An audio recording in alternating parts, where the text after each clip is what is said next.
In this video, I'm going to talk about how to account for share-based compensation when there's a performance condition. Remember that there are three types of vesting conditions. A service condition says the employee needs to work for the company for a certain period of time before the restricted shares or stock options will vest. A market condition is based on something like a stock price target. For example, the company might give restricted shares to its CEO and say these shares will vest in 2 years if the stock price is twice as high then than it is now.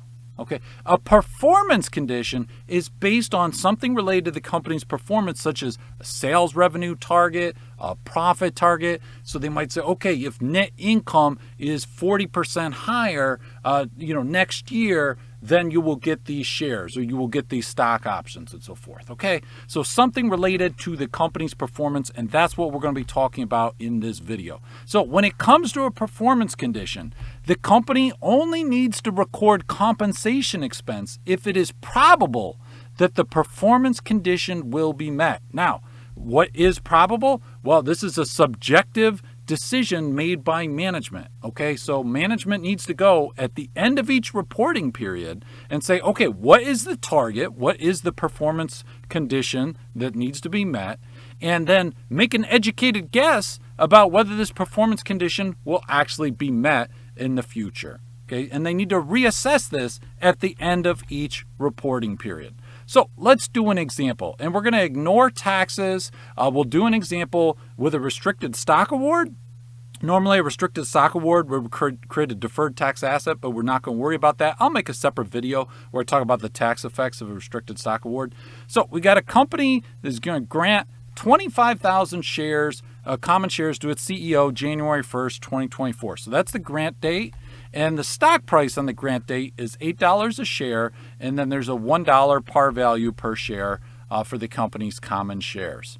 Now, these shares are going to vest in 4 years, which would be January 1st, 2028, so 4 years later, but only if the company's annual sales exceed $100 million in 2027. So the CEO, number one, there's a service condition that the CEO still needs to be working for the company on January 1st, 2028.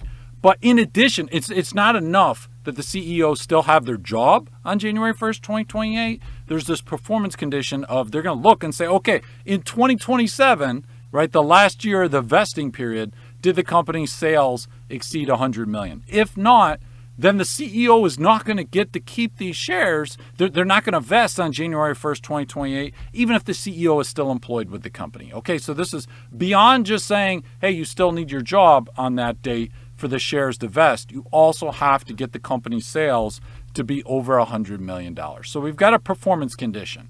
Okay, now, how do we account for this? So I'm going to show you the journal entries.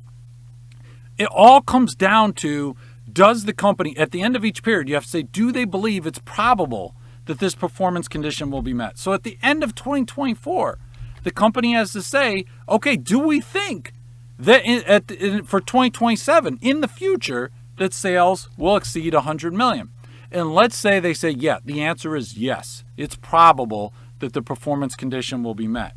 Then the company's going to need to record a journal entry. They're going to debit compensation expense, and they're going to credit paid-in capital restricted stock. Now, this paid-in capital restricted stock account, this is just an equity account. So they're going to debit an expense, and they're going to credit an equity account. Now, question is, how much? Well, we look at the grant date fair value, right? So this was $8 stock price and 25,000 shares. So 8 times 25,000 is 200,000. So you might think, okay, 200,000, let's debit compensation expense for that. But no, because that's just year one of the 4-year vesting period, right? So we've got this, we're going to take, so 8 times 25,000 times 1/4, because we're 1/4 of the way there to being vested. So 200,000 times 1/4 is 50,000. So we're going to debit compensation expense for 50,000. And we're going to credit paid-in capital for 50,000. Now, what if it said not probable?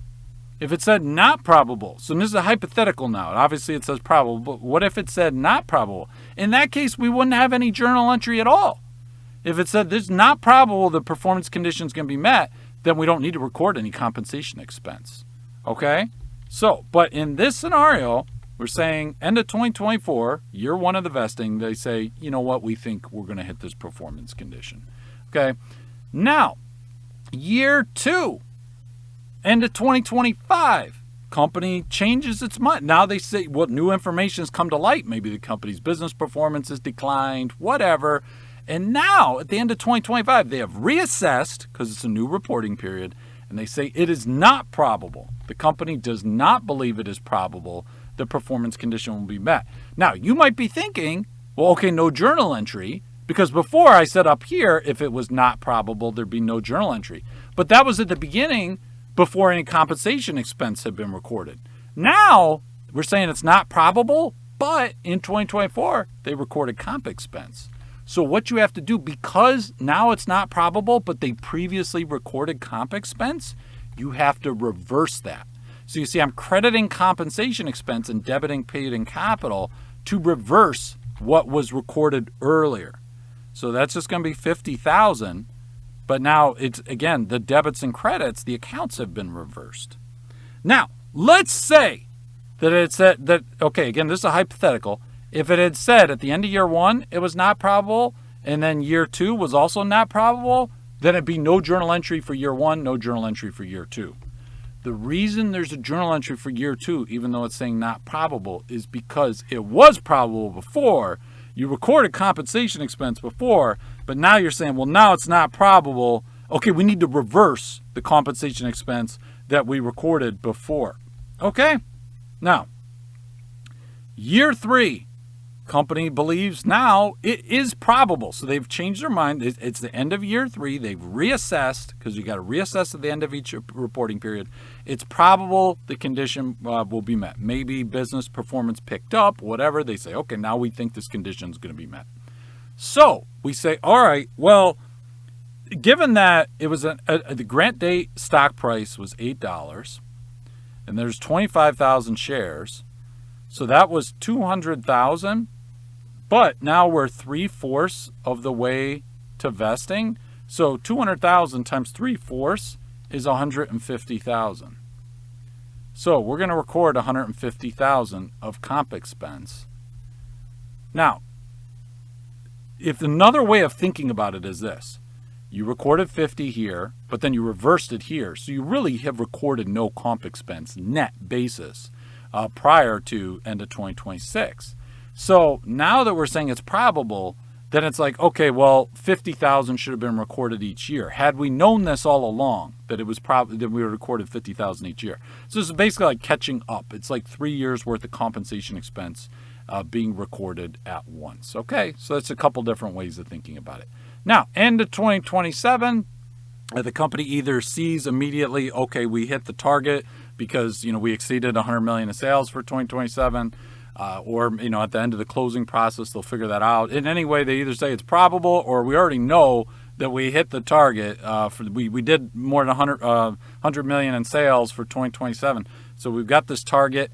And so now we're going to record the remaining 50,000 of comp expense. And you say, well, how did I get that? Well, it was $8 times 25,000 shares is 200,000 in total. We don't need to multiply by a fraction because now it's year 4 of the 4-year vesting period, but we subtract that we'd already recorded comp expense of 150 here. So it's basically 200,000 in total should be recorded. We already booked 150, so we do the remaining 50. Now, the next day, the shares vest. Okay, so now the shares vest, so we need a journal entry for that. So what we're going to do is we're going to debit the paid-in capital restricted stock.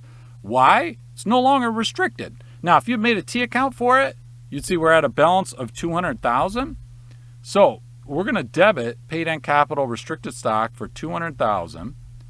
Common stock, if you remember from when I originally had the problem up, it was $1 par value per share, and there were 25,000 shares. So we're going to have common stock credited for 25,000, and then our plug here, because we got 200,000 of debits, 25,000 of credits. To make this journal entry balance, we're going to have a credit of $175,000 to additional paid-in capital.